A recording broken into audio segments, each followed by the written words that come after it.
Rain pounded the city relentlessly, drumming against the asphalt, pooling in cracks, turning streets into shifting mirrors of neon and headlights. Nathaniel Crawford pulled his coat tighter, the collar soaked, his expensive shoes squelching with each step.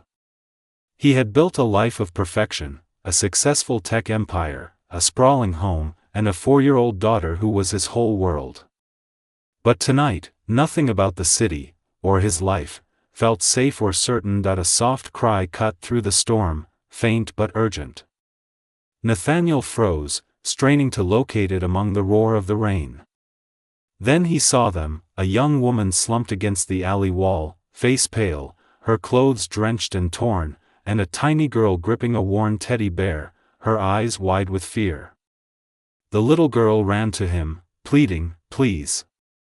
Mommy can't walk." In that instant, Nathaniel's world shifted. Business deals, boardrooms, and endless meetings faded. What mattered was the fragile pair before him, lost, desperate, and in need of help. And despite the storm and the danger, Nathaniel knew he could not walk away.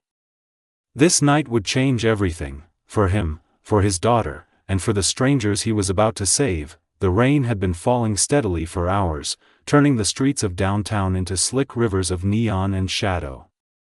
Nathaniel Crawford adjusted his jacket and quickened his pace, eager to get home to his 4-year-old daughter, Lily. He had spent his life building Crawford Technologies from the ground up, creating one of the country's most successful software companies, but all the success in the world meant nothing compared to Lily. Since Amanda had died giving birth to Lily, Nathaniel had raised his daughter alone.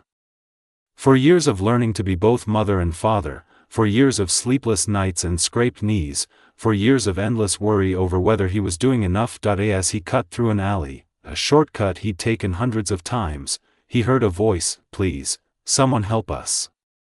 Sir. Sir, please." Nathaniel froze, straining through the downpour.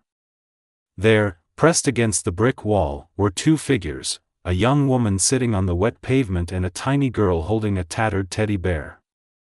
The little girl ran toward him, her pink dress soaked through, hair plastered to her face. "Sir, please help.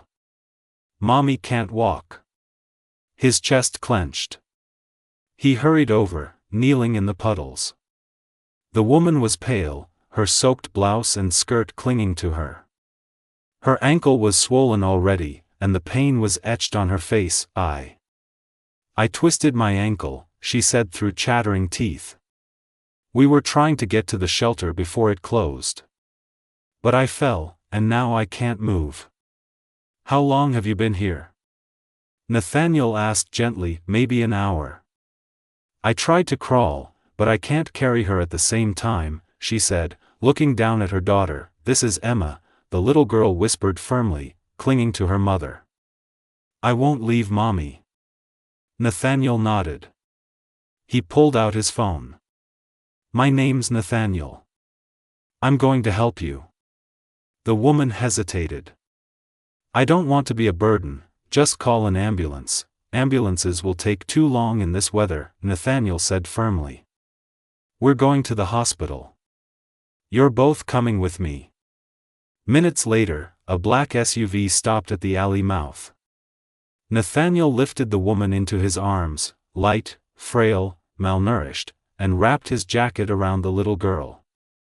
Emma clutched her mother's hand and teddy bear. At the hospital, it was confirmed, a severe sprain, not a break. Sarah Mitchell, as she introduced herself, was panicked. "How can I stay off it? I need to work. I need a place to stay." Nathaniel's voice was gentle but firm. "You're coming home with me. At least until you heal." Sarah's eyes widened. "Home?" "Yes," Nathaniel said. "Just for tonight. We'll figure out tomorrow's steps when the time comes." That night, Sarah and Emma entered a mansion that seemed to glow against the storm. Margaret, the housekeeper, welcomed them warmly.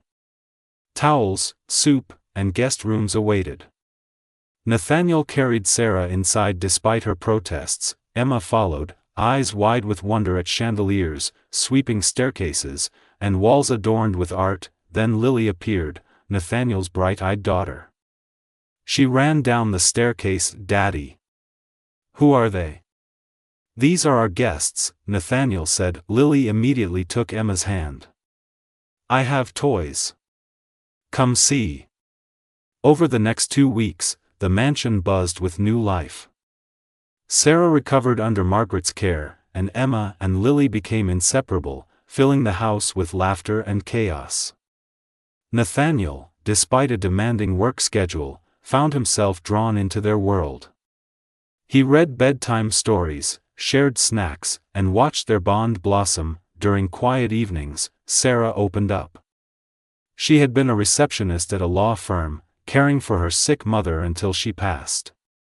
Savings gone, apartment lost, job lost, she had been living in shelters, surviving day by day with Emma. "You've been doing the impossible," Nathaniel said softly. "Your best kept her safe." "That's extraordinary." Sarah's eyes glistened. "Why are you being so kind?" "Because someone should be. And because I know what it's like to be a single parent," Nathaniel said, thinking of Lily. "I lost my wife when she was born. Even with resources, it's been the hardest thing I've ever done." Margaret added, "You've given them safety, warmth, and hope. That matters." Nathaniel smiled faintly, watching Sarah's small, tentative trust begin to grow. As her ankle healed, he helped her secure a real job and a modest apartment, covering the deposit and first month's rent. Sarah and Emma would have a place to call their own, but Nathaniel struggled with a feeling he couldn't ignore. He had grown to care for Sarah, not out of obligation, but because she and Emma had become part of his world. He hadn't forced himself to notice it, but now it was undeniable. He wanted them to stay. On moving day, tears flowed freely. Lily clung to Emma. "Don't go," she cried. "You'll still see each other," Nathaniel promised. "Playdates, dinners, we'll make it work." Driving away from the mansion, he asked softly, "If there were no obligations, no charity, would you have stayed?" Sarah hesitated, then whispered, "Yes." He pulled the car over. "Then stay. Not as a favor. Not as charity. But because you make this house a home. Because your daughter and mine, they belong together. And because I want you here." Sarah looked at Emma sleeping, and then at Nathaniel's earnest face. She thought of the laughter, the warmth, the feeling of safety she had not known in years. "Okay," she whispered. "We'll try." Nathaniel reached for her hand. "No pressure, no expectations. Just honesty. Just give us a chance." And for the first time since that stormy night in the alley, all of them, 2 fathers, 2 mothers, and 2 little girls, felt what it meant to truly be home.